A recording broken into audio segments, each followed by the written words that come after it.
The NFL stands for not for long. Set Sharga and Armstead. Roll out. Walker still running out. Looks to the left. Wide open. Thompson touchdown. Colin Thompson with the touchdown. There was nobody within 20 yards of him. What a catch off the bobble. Colin Thompson scoops it up. Lofting corner, the end zone. It is caught for the touchdown. The first NFL touch for Colin Thompson is a score.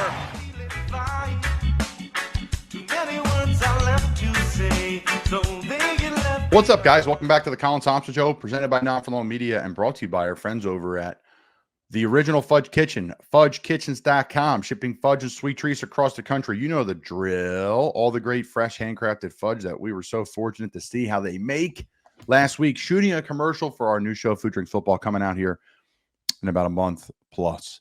Lots going on here at Not For Long Media when it comes to some really fun new endeavors that we're tackling and new team members, and it's been a lot of fun. So appreciate everybody's support here, especially our sponsors, the original Fudge Kitchen, and our friends over at Arnicare, BoironUSA.com. Check them out. Your natural homeopathic way to take care of your pain, your health, your rent, everything. It's the best when it comes to cold, flu, sinus, allergies, pain relief. They're the best. BoironUSA.com. We've given some stuff to our baby when they're burping, which has been awesome. The natural stuff there, all from a flower. All from a flower. It's all harvested. This isn't the heavy, anti-inflammatories and all these different things. It's natural homeopathic way to take care of your health.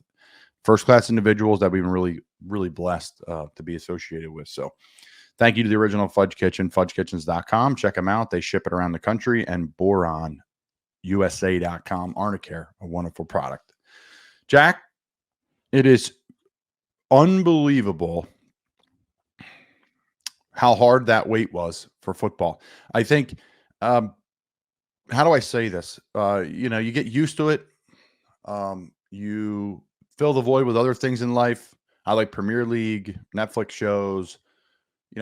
College football has been fantastic, but there is absolutely nothing like the first second of Red Zone, the Octo Box, the Scott Hansen's such a pro and so good at his job.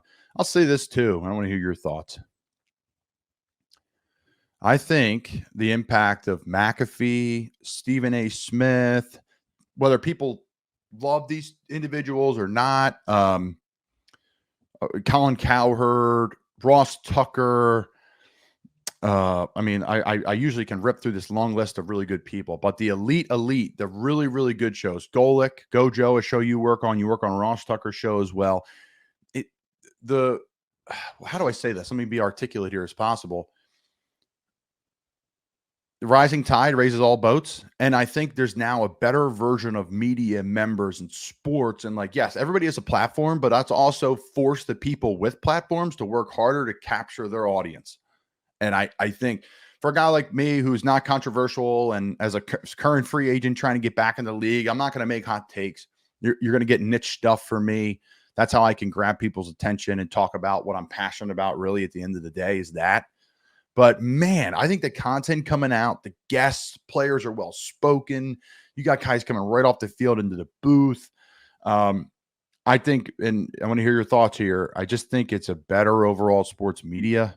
I mean, if you look at game day now, NFL Sunday, Fox, CBS, NFL Network, ESPN, CBS Sports, you got just all these different characters they're pulling from, and I think it's really cool, and it shows a credit to what the NFL's done, college football's done, media training, podcasting, platforms.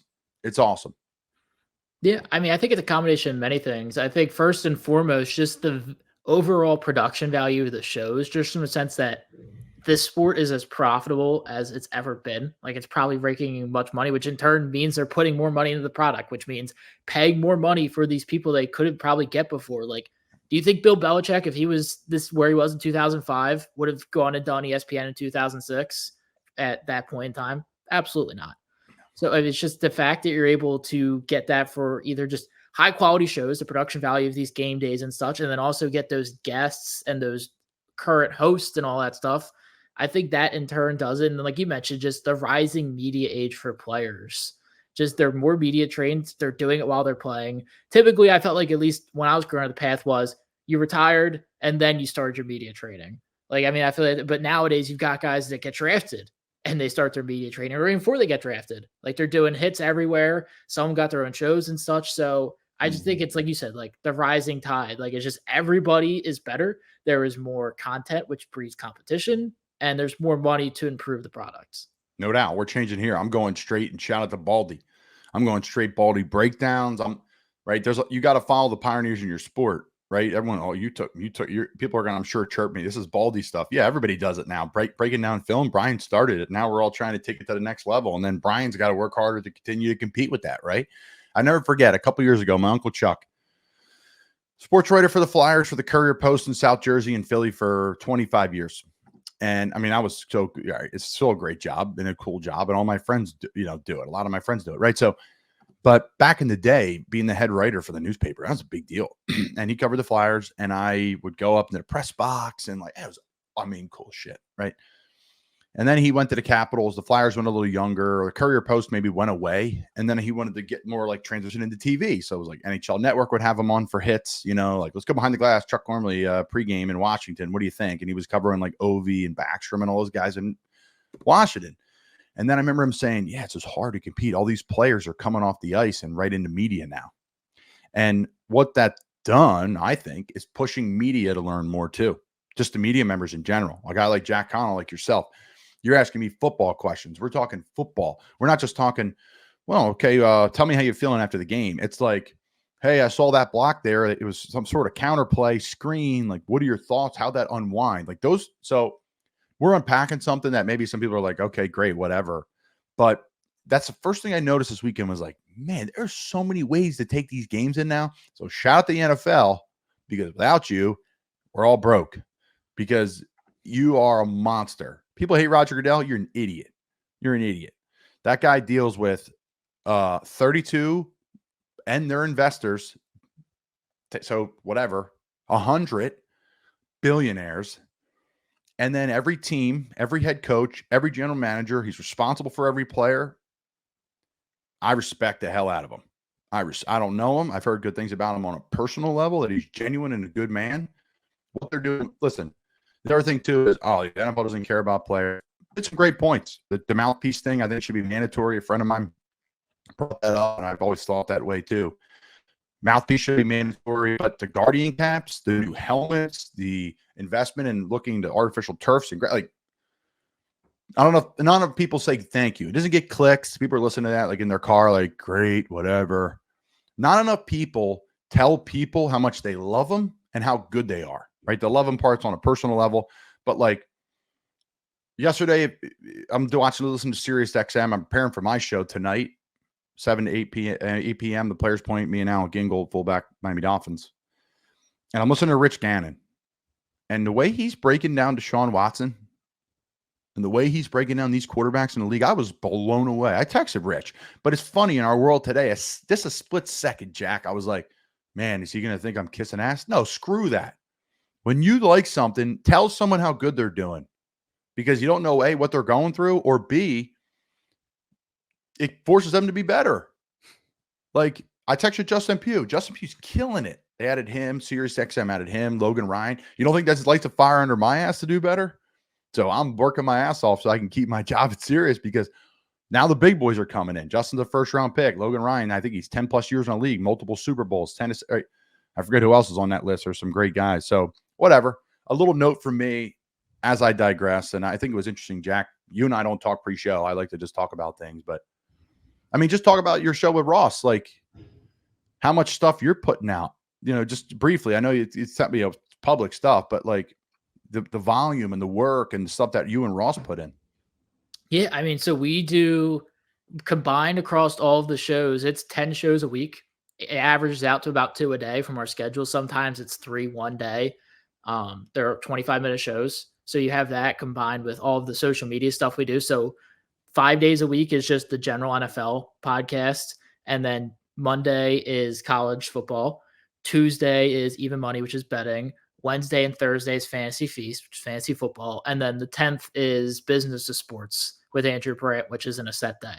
Tremendous. So that is what we got there, plus all the social media stuff we have. But I do have a good football question for you. I think we did talk about it a little bit. I think it'd be good content for the show because I had a couple people talking to me and asking me about it. Something I typically haven't seen before because usually you don't need it. I know you watched back a little bit of the Eagles-Packers game. Did you notice Mekhi Becton, after Juergens and Hurts had a bit of communication issues, he was basically turning. I mean, he wasn't jumping off sides. Like, he was just turning to watch a cue from Hurts to slap Cam Juergens in the side to snap it. Can you talk about that? Why that might happen? Because I mean, I feel like the loudness isn't like new unless it's just because it's a foreign country. Yeah. So I'll break down a couple things. It's a great point, Jack. First and foremost, what they're doing there between the quarterback and center is instead of the center putting his head down between his legs to see when the quarterback lifts his knee or gives a head nod or whatever it is to the center to tell him to snap it, it's for the center to keep his eyes on the defense for mic points, for blitzes, for pressures, for checks. He could probably say easy, easy and send a protection somewhere or check a run even possibly to let Jalen know. So for a guard, it's a little less important for him to keep his eyes on the defense. So what he's doing, he's got his eyes back on Jalen. He's tapping him on the hip. And they'll have different cadences with it too. The center will pop his head up. He'll go back between his legs. The guard will tap him again, right? There's all these different things. You got a head nod. You got the head turn, the whole nine with that too. So that's what they're handling there when it comes to the communication between the center and the long snapper. I mean, and the center, communication between the center and the quarterback. When it comes to the crowd noise, who knows what it was like there? Could be loud. And also during soccer matches with a huge soccer community, it's loud the whole time. No matter what, they're chanting, there's pageantry, people are social. It's an incredible environment. If you're not a soccer fan, I get it. I wasn't either. I became one. It's awesome. I'm the biggest hater in the world. I love hockey and football. They're my top two sports. Physicality. But when you learn how to watch soccer, it's such a great break from other sports because you learn about the passion, the history of the game. It starts literally at 2 years old. They play for these club teams, and then they go play for them when they're 30. It's like the coolest thing. I wish we could do that in football. Like, imagine me and Jack. Jack, you could be the media guy for the Eagles just based off where you live, pal.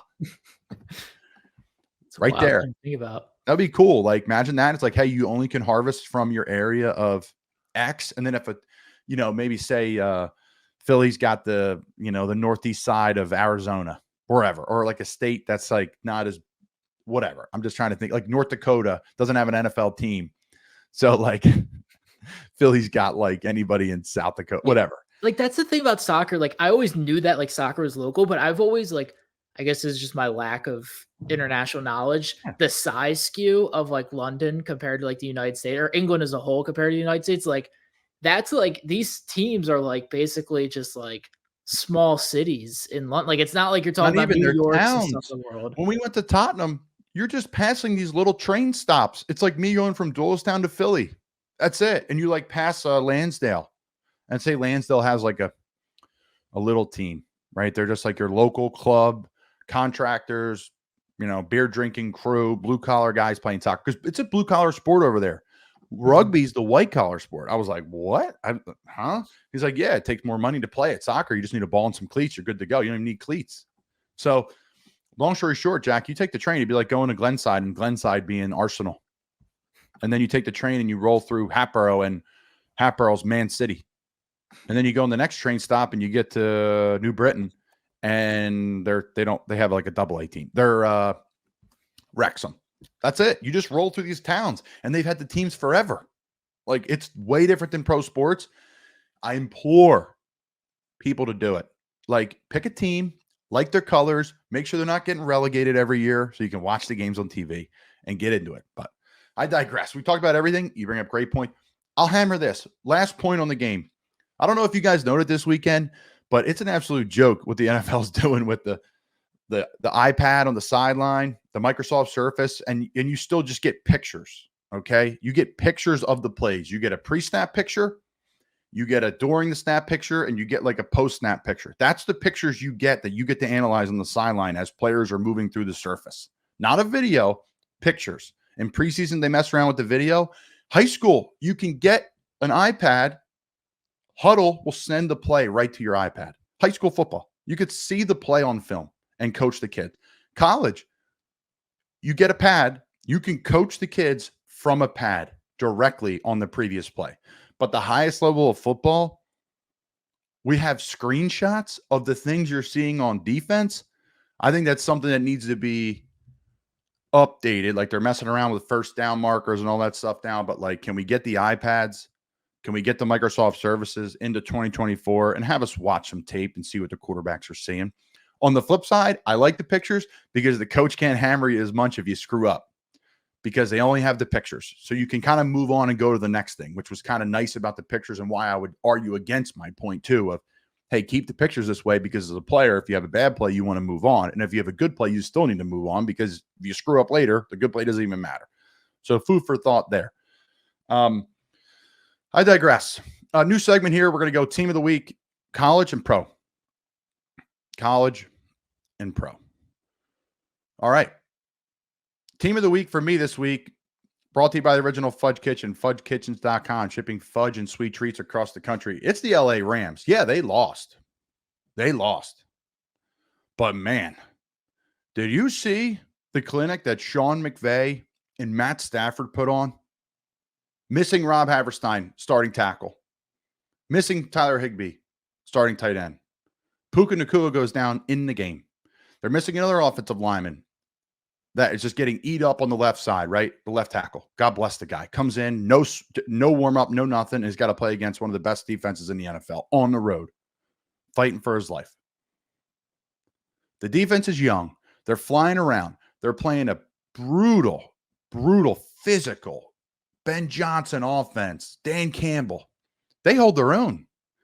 They get it to overtime on the road, tough environment. Watch out for the Rams. I mean, we want to talk about a test to start the season. Sunday Night Football, national TV, Matt Stafford back to Detroit, and a depleted Rams team holds their own. And Matt Stafford threw a pick in the red zone, which he never does. And he was so pissed at himself. So team of the week this week for me, it's a loss. It's the LA Rams because, man, there's no such thing as moral victories, but that's about as close as you're going to get to one. So shout out to the Rams. They're a team to watch. Team of the week for me in college football, brought to you by the original Fudge Kitchen, fudgekitchens.com, shipping fudge and sweet treats around the country. GBR, Go Big Red, Nebraska football. No notes here from the heart. No secret I played for Matt Rule at Temple. No secret I played for Matt Rule in the Carolina Panthers. I am a Matt Rule fan. I think our tenure in Carolina was cut short. I think he was the guy to turn it around. Just being honest. I do. I think a lot of players let him down in Carolina, myself included. Neither here nor there. He's on to a different pasture now, and they're doing a great job. You want to talk about a rebuild? He did it at Temple. He did it at Baylor. At Nebraska, things were an absolute mess, and now they're ranked. They're probably going to get in the college football playoff. Our boy Paul Feinbaum, who was ripping Rule for things that have absolutely nothing to do with his comments, saying that, yeah, there's going to be a lot of teams in the college football playoff from the Big Ten because the Big Ten's good. I don't know what's wrong with that, Paul. It's Nebraska, man. Team of the week. They were physical. They were physically dominant on offense. Defense, they had their way with a team that was huge in transfer portal, has high-end players in Colorado. Dominant. You see how Coach Rule handles the media. You see how Coach Rule addresses the team.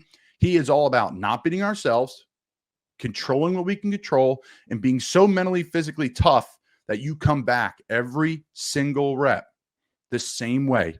Watch the field goal block team. They don't watch the field goal go through the uprights because scores don't matter.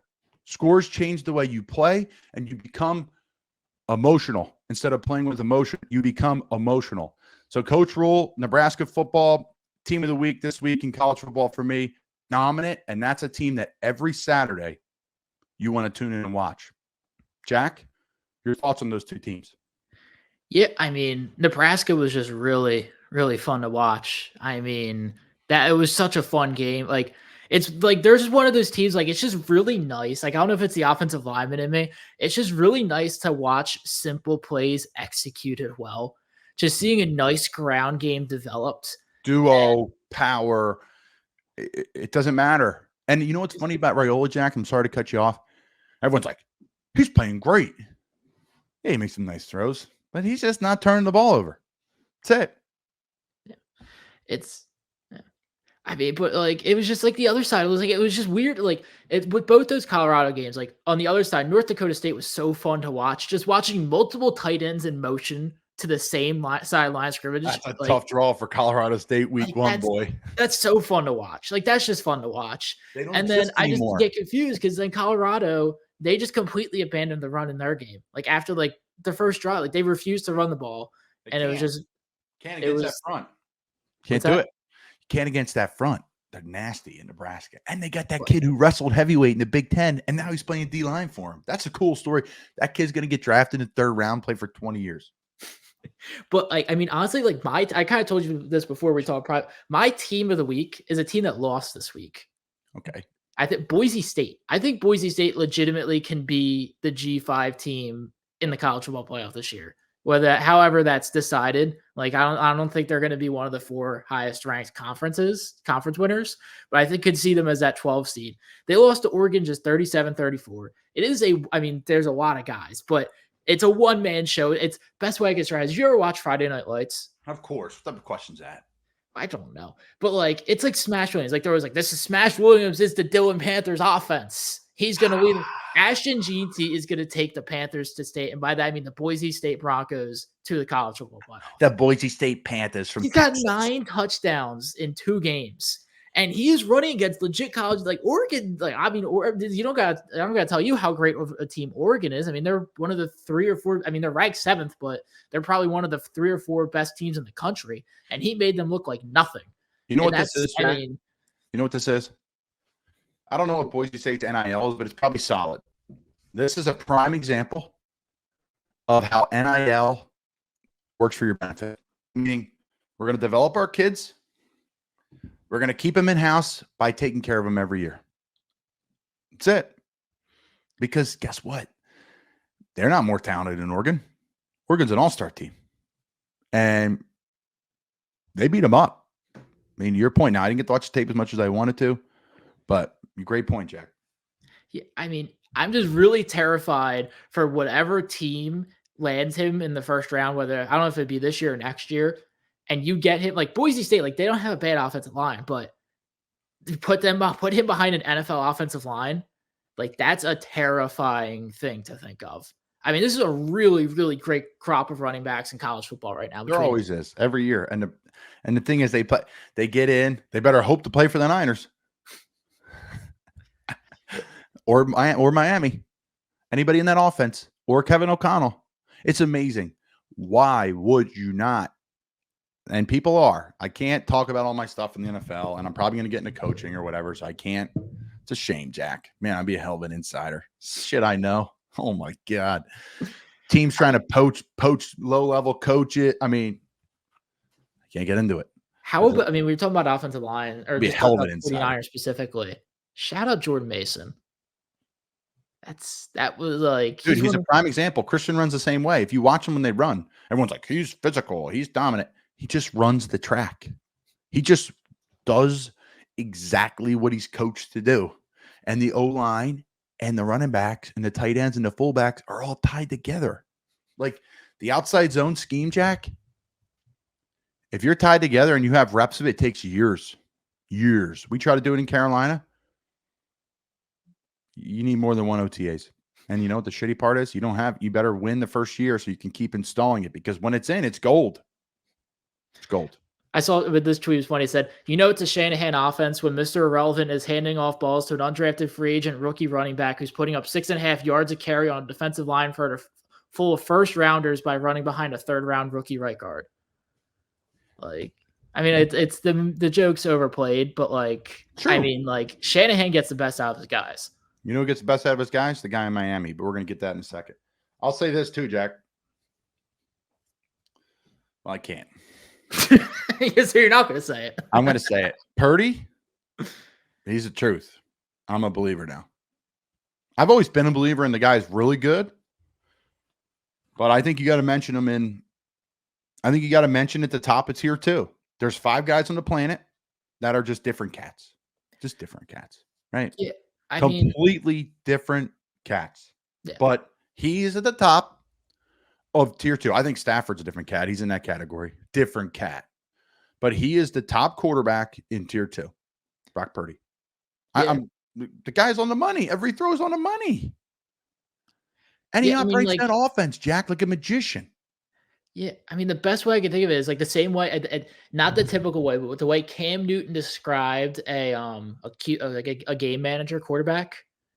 Like that is what Purdy is. Like Yeah, Cam people Newton's rip him for definition that, of but it. Cam's playing a compliment.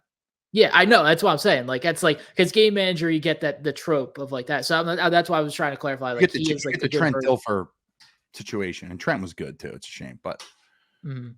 people hate that. If you listen to like NFL radio or whatever on Sirius, because I listen all the time now, trying to just pick different ways to be a better host and whatever, and learn different things about football. But they're like, everyone hates game manager on there.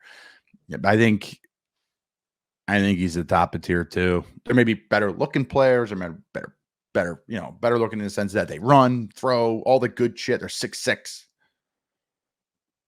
There's some good teams in the NFL right now. Great teams in the NFL you would consider that I think they would take Brock Purdy as their quarterback over what they have, even though their quarterback is really good. Yeah. I would Not say to there's say- probably 5 quarterbacks. I would say like the same, like there's basically the same list you described as the only guys you could definitively take over Pat him. Mahomes, Lamar, Josh Allen. Allen, Herbert. Realistically, Yeah. I think you take Herbert. CJ Stroud. Yeah. I'm looking through with the other teams. You got to go up the coast. I think I go like East Coast to West Coast. That's how I do it. I would take Burrow. I would say Burrow. I would take Burrow, but he's been hurt, and he's gonna have a nice year. They're gonna settle and be fine. I'd take Burrow. There's only 5 guys. I'd say Stafford too. Stafford, I think. Matt Stafford, 100%. People are that guy. How about Dan Campbell? Can't hit him. The more you hit him, the better he plays. That's the greatest. I was like emotional watching. I'm like, I would die for this. I'm going to say it about me. When I get lit up, I'd be like, God damn it, that hurt. Matt Stafford's back there. He's like, just tape my wrist. Someone punch me before the game. I'm trying to play like an all-pro. Well, that's like one of the most iconic videos of all time when when he gets hit and he like pops his shoulder or whatever he does, and he just gets up and throws a game-winning touchdown. Unreal. Guy's a monster. I digress. We were off the rails, but you're right. There's only 5 people on the planet. I put him right behind him. And he's going to get a monster contract. He deserves it. He deserves it. That team's great. They'll be fine. They're going to pay him. They'll still find a way to win. I mean, they drafted a quarterback that's a backup in Dallas now and gave mortgage the whole future for him. And they're the best team in the NFL every year. Them in Kansas City, right? So respect to what they're doing. All right, Jack, I got to get to my points here as we move forward. Let's talk a little Eagles. I've been watching a lot of the Eagles tape. A lot of really good stuff. Really similar to what they did offensively last year, in my opinion. Still RPO heavy, still spreading teams out, still trying to take, advantage of either a light box or a heavy box, or we're going to throw it.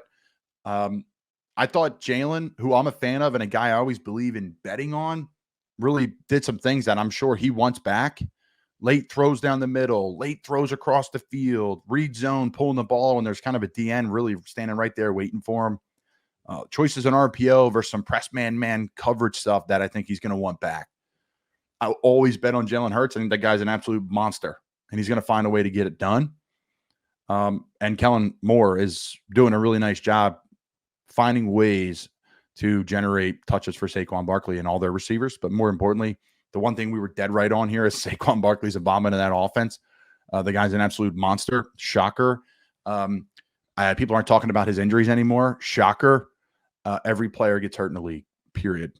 100% injury rate. So I like what the Eagles did. I think Jalen, there's some things he's going to want to take back. I think defensively, they are in the right direction for sure. And it showed, how talented some of their defensive backs are compared to what last year looked like. The linebacker plays improved. I think they're trending in the right direction. That's a team that's going to get better every week. I think that's got to be the mantra and the mindset for Philly, the fans, the team, everybody, media. It's like you are allowed to get better. You are allowed to get better. And I think in our generation day, everyone's like, Tom Brady needs to be the best announcer in the world. His first game ever with a producer in his ear and going to TV and watching on a monitor, then watching on the field. It's like, no, the Eagles are allowed to get better each week. It's okay. They're going to have games that are duds. They're going to have games that are good. It's all about how you're playing in December and January, period. period. All right, let's move on to the Saints. Yeah, the Saints. I talked to several people this week. It's going to be close in Carolina. It's tough. It's tough to see your former team lose that way. I know a lot of people in that building, a lot of great people, players and coaches included, and it was really hard to watch. But the Saints are a better team than people think. First off, 2 good running backs, David Carr, Olave, multiple tight ends, Taysom Hill, Cam Jordan, Chase Young, Demario Davis, corners, safeties. Like, they have veteran players, and they have a veteran defensive-minded head coach. Like, that's not going to be a team this year that's going to get ran over. I think they're poised to make a push for their division. Like, why not? That's the best home field advantage in the NFL, period. Everyone says Seattle and Kansas City. All those places are awesome, but they're outside. Playing in that dome, when it gets rocking, you can't even hear yourself think. You can't. Now, you can in those other places either, but I think it's because it's inside and they crank the music up. It's even louder. It's even louder. They double down on the noise there between fans and a little crowd noise to help them out too. At least music, because it rocks in there. So the Saints are a better team than people think.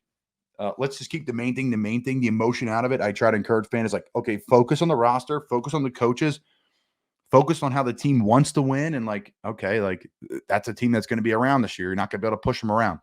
So I'm really impressed by the Saints. The Vikings, dead right on Sam Darnold. I've been wrong on a lot of things in life, but I saw Sam Darnold with my own 2 eyes for a full year in Carolina and was like, man, this guy has it all, right? There's 5 quarterbacks on the planet that are different cats, and I firmly believe the rest of them need a cast of characters around them to hoist them up for them to then carry the football team. And Sam Darnold, along with the cast of characters they have there, a great offensive line, 2 great tackles in the center.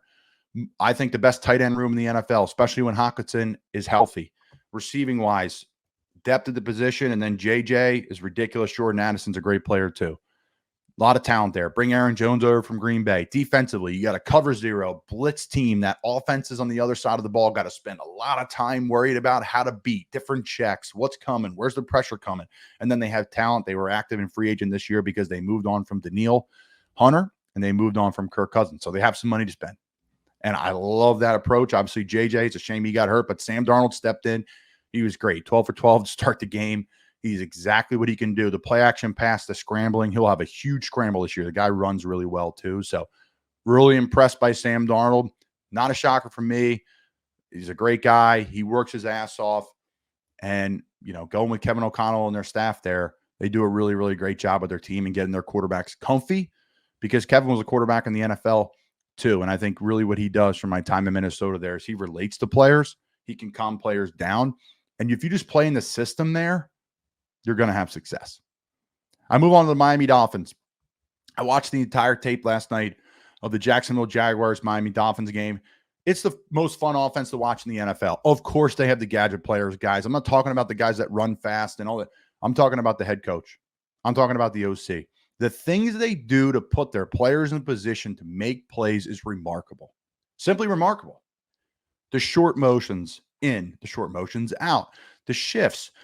They're in pistol, pro, whatever formation. Then they're in I formation. Then they're in empty. Then they're motion guys in the backfield. Then they're bringing a guy across, putting his foot in the ground, and then running counter. They're running power. They're running outside zone. They're running max protection. All these crazy screens. It's like just keeps coming at. You can't. There's no thread other than the fact that when they run a certain play, there's always a counter play or 3 off of it. Tua's perfect for it. And they got some dudes on defense. Jordan Phillips, guy's a problem. He went from a rookie Miami trying to figure it out rusher. Dave Filli's strength coach at Duke now, who was at Miami, told me the guy's different. We played against him. I thought he was good. Now, he's like a dude DN outside backer in this league. Dude. So keep an eye on this year. So Miami, really impressed by them. Lastly, for me, NFL teams I'm impressed by, Dallas Cowboys. Straight up. All the smoke around the team, all the criticism. Yeah, you're going to be measured in January just like every team at the end of the day. But for Dak Prescott to waltz in there to do what he did, signing a contract right before the game, his numbers weren't wild, but that's impressive, man. Like, the guy compartmentalizes, and that's why he's an elite player in the league, period. He talks about it all the time. You have to be able to turn the switch on and off from being a husband and a dad like he is, to being a philanthropist like he is, to being a starting quarterback at the podium, to being a quarterback in the huddle, to be able to hang out with the guys, to be able to go have a couple drinks and relax, to be able to refocus and watch film. That's what it's like. It's like that for everybody in this world. So shout out to Dak. Super impressed by him. All right, Jack. Fired up today, man. It's great to have football back. Excited for the show tonight.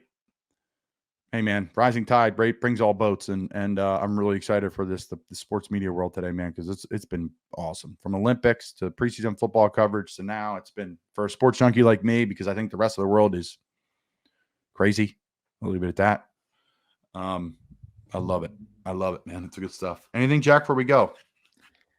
No, I do have to shout out to my sister for letting me use her house for the power's out. Well, no, my niece and nephew. And, You've been begging for me to ask you, where are you at, Jack? Where are you? This is not. My niece and nephew has actually been an ongoing grudge. I have not told you about this. Have been mad at me for about the last month that I've not given them a shout out on the show. So this is now. Give him a shout out. What shout names? out Tegan and Declan and I guess Rowan, but Rowan's not going to be able to hear this because she's one. But She can still hear it. She may not be able to interpret it. You know what I mean. Difference between hearing and listening, Jack. So I hear you. I don't listen to you. Where else? Hi, Jackie. What else we got, bud? Anything? No, NBA doesn't start for another month. We kind of talked every. Oh my God! You just brought up the NBA.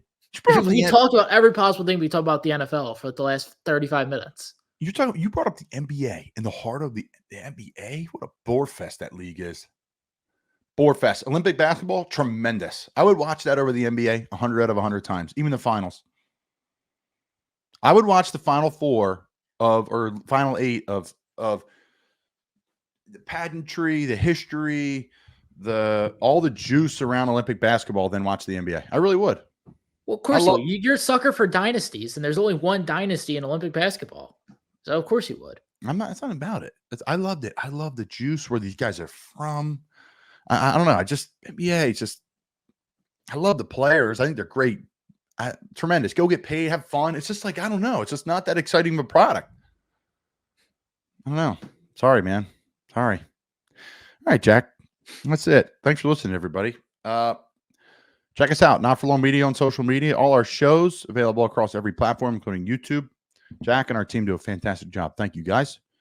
And stay tuned for more. A lot of big things coming. We got big trips coming up. Trips to Key West, trips to Houston, across the state of Florida. We got some shoes coming. A lot of changes. A lot of fun. All right, guys. Thanks for tuning in. Special thanks to Arnicare, BoironUSA.com. Check them out to buy all your homeopathic health products. Special thanks to the original Fudge Kitchen. You know the drill. FudgeKitchens.com. They'll ship it right to your door. Have a great day, guys. Enjoy football Thursday night. Bills Dolphins. Great game.